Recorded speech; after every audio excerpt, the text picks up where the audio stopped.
Zero. That's how many safe harbors Russia's Black Sea fleet has left. Not fewer options, zero. A fleet that once fired missiles as far as the Mediterranean is now boxed into a single port, surrounded by drones it can't see and can't outrun. For the first time in this war, Russian naval officers are reportedly discussing an escape route so extreme that using it would basically mean admitting the fleet is finished as a fighting force. Here's how a navy that started this war with more than 20 warships, submarines, and landing ships ended up hiding in one harbor, submerging its own submarines at the pier just to stay hidden, and painting fake submarine outlines on the water to trick drone operators. For the first year and a half, the fleet operated out of Sevastopol in occupied Crimea, largely untouched. Then came a missile strike on the fleet's own headquarters in September 2023, followed by wave after wave of attacks on ships, dry docks, and the infrastructure keeping the base running.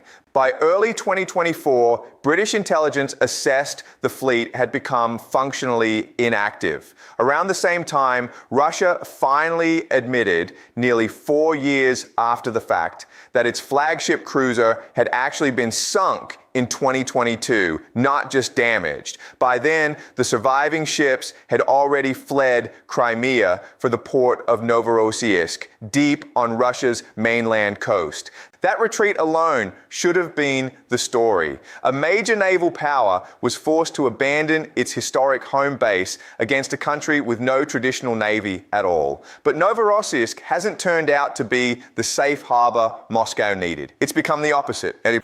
This year alone, hundreds of Ukrainian drones swarmed the port in a single overnight raid, targeting at least 8 warships tied up at the piers simultaneously.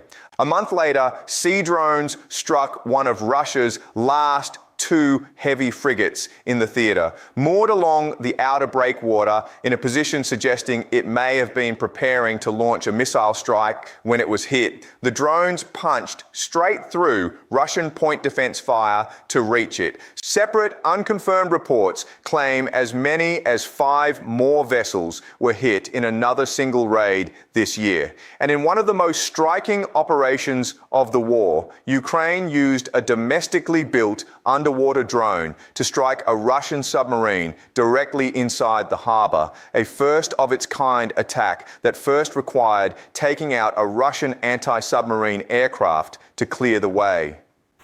Before we go further, quickly hit like on this video so more people see it, and subscribe with notifications on E. Staying ahead of stories like this before they hit the mainstream headlines is exactly what this channel is for. What all of this adds up to is a base that no longer functions as a safe harbor in any real sense. Russian ships barely leave port anymore. Submarines submerge at their own piers, not to go anywhere, just to become harder to spot from above. Russia has strung barges across the harbor entrance to intercept incoming sea drones, and British intelligence has identified decoy submarine shapes painted onto the water, designed purely to waste Ukrainian drone strikes on targets that don't exist. When a modern navy is reduced to painting fake submarines to survive in its own harbor, that's not a rough patch. That's a fleet that has lost the ability to defend its own anchorage. And geography makes this inescapable, not just embarrassing. Novorossiysk sits well over 200 nautical miles from Ukrainian-held territory, supposedly safely out of reach. It wasn't. Analysts now describe the base's protective sea walls as a cage rather than a shield, because there's nowhere left to run. Nearby ports are too small to host a fleet this size. The only real way out is a canal system that would pull surviving ships out of the Black Sea entirely into the Caspian Sea. And analysts call that move effectively irreversible. Ships that size generally don't come back through a canal built for something smaller. If Russia ever takes that route at scale, it isn't relocating the fleet, it's retiring it. So the fleet is stuck between two bad outcomes with no third option. In port, it's a target for drones. At sea, it's a target for uncrewed surface vessels. The same weapons that have already sunk or disabled a huge share of everything Russia has lost in this theater since the war began. There's simply no safe state left for a Russian warship in the Black Sea right now. Here's who's doing this. Ukraine entered the war with essentially no surface navy. What it built instead, from a standing start, is a distributed force of unmanned surface drones, underwater drones, and aerial strike platforms, run by small specialized units rather than a conventional fleet. It started in April 2022, when Ukraine sank that flagship cruiser using two domestically made anti-ship missiles. The first flagship lost by a major navy in combat in over 4 decades. Russia spent years denying the ship had even been hit. Since then, Ukraine has struck or sunk landing ships, patrol boats, missile corvettes, and at least one submarine, destroying by some estimates roughly a third of the combat vessels Russia started the war with in this theater, a loss rate that would be catastrophic for any modern navy, let alone one facing a country with no blue water fleet to begin with.